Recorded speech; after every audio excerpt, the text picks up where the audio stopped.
Salut à tous, j'espère que vous allez bien et on se retrouve aujourd'hui pour une vidéo complètement différente de d'habitude. Comme vous l'avez compris, on va parler de Ballon d'Or et forcément, qui dit Ballon d'Or ne dit pas joueur du PSG. Vidéo très spéciale, j'espère qu'elle vous plaira, bon visionnage. Et oui, pas de PSG pour aujourd'hui, mais du Sadio Mané. Je vais vous livrer mon avis sur le Ballon d'Or que j'attribuerai au Sénégalais. Alors rapidement, bref retour sur les règles de ce trophée on ne peut plus prévisible. Le Ballon d'Or est attribué en fonction de 3 critères principaux.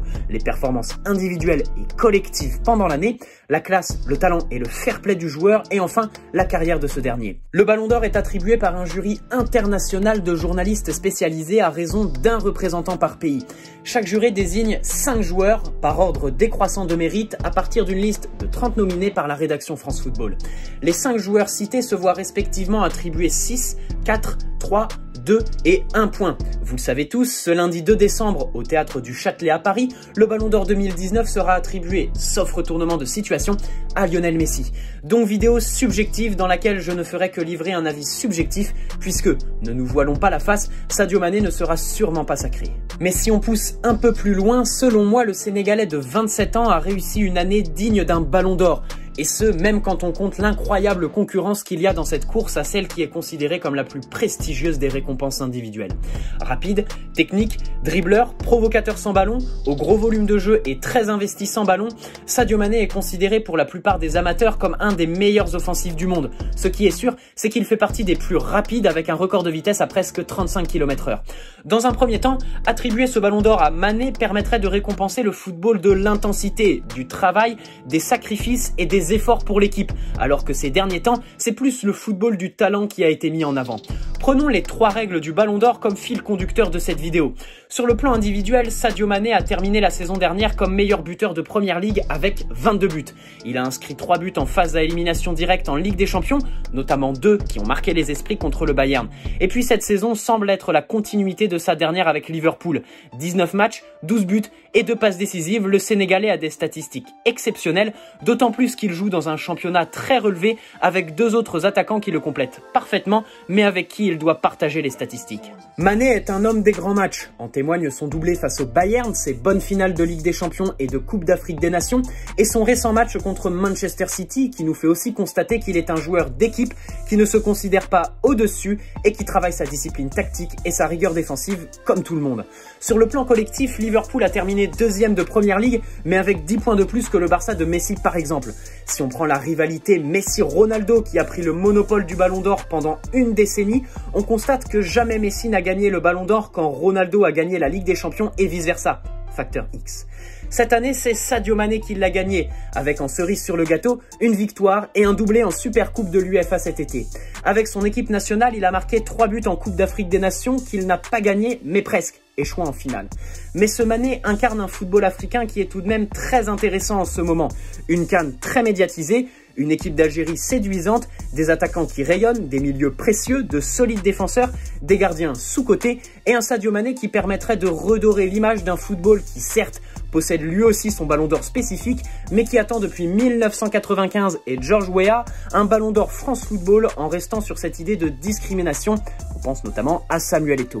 Il y a 2 ruptures à briser et pour moi Sadio Mané est le bon joueur et 2019 la bonne année pour faire ces ruptures. Il faut d'abord briser cette rivalité entre 2 extraterrestres qui sont restés au sommet de la planète foot qu'ils ont dominé pendant 10 ans et qu'ils devront quitter un jour ou l'autre.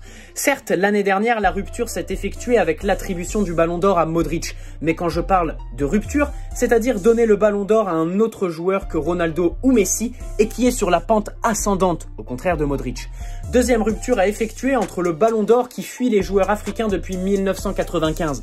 Entre-temps, certaines déceptions ont été remarquées, mais cette CAN réussie, rayonnante et médiatisée, Aubameyang, Mohamed Salah, Kalidou Koulibaly, Gana Gueye, Nicolas Pepe, Hakimi, André Onana, Mahrez, Thomas Partey ou plus ironiquement Choupo-Moting, tous ces joueurs et le football africain en général méritent d'être représentés au sommet du foot mondial. Sadio Mané pour le faire. Deuxième critère, et ici Sadio Mané fait l'unanimité, la classe, le talent et le fair play. Rien qu'une citation nous permettra de situer Sadio Mané. J'ai eu faim, j'ai travaillé dans les champs, j'ai survécu aux guerres, j'ai joué au football pieds nus, je ne suis pas allé à l'école. Et aujourd'hui, avec ce que je gagne grâce au football, je peux aider mon peuple. J'ai construit des écoles et un stade. Nous fournissons des vêtements, des chaussures et de la nourriture pour les personnes qui sont dans une extrême pauvreté. Je préfère que les miens reçoivent un peu de ce que la vie m'a donné. Si on prend les chiffres, Sadio Mané n'a reçu que 5 cartons jaunes pour aucun carton rouge sur la saison dernière et celle en cours. Mais au-delà des chiffres, l'humilité et la modestie de Sadio Mané en dehors du terrain sont inégalables dans le monde actuel du foot.